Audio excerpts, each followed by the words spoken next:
لکن د الله په لار کې وختونه ولګوي قسم د الله په ذات باندې مرګم نه پریږدي دا یاد ساتئ وای چا د ځان سره اعمال قبر ته یوړو چا د ځان سره خپل مال قبر ته یوړو تخت او تاج د شاه جهان نشلو پاتې د دولت نه کنګال قبر ته یوړو او دا د ګل غوندې مخونه به فنا شي ای عبدالرحمن چې د یوسف غوندې جمال قبر ته یوړو پریدیم نه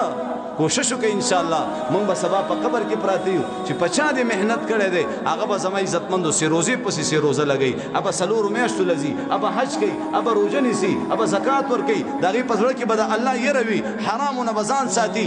هغه ټول به زما عزتمندو ستا په عملنامه کې لیکلی کېږي ستا د مرګ نه پس به هم ستا د عملنامې رجسټر به کلاو وي هغې کې به زما عزتمندو نیکۍ لیکلی کېږي صدقه جاریه ده بچو باندې محنت وکړي قرآن ته کښېنوه په خپل ژوندانه باندې چې سبا خدای ناخواسته ما ورته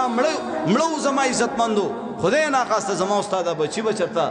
غلطو لارو باندې نه ځي مرتد کېږي به نه شیعه کېږي به نه قادیاني کېږي به نه ورنه که قادیانی شو شیعه شولو دا پیسې ډېر مردار شی دی خو بچي دې محنت نه دی کړی بچي کې دې دین نشته دی قسم دی والله چې دا ایمان دی بچي دې د پیسو دپاره خرڅ نه کړلو د بنګلې دپاره او د ګاډي دپاره هغې راشه وګوره سبا به په قبر کې ستا فټۍ به کېږي ستا فټۍ به زیاتېږي وجه څه ده ستا زوی دی که نه په خپل ژوندانه دې پې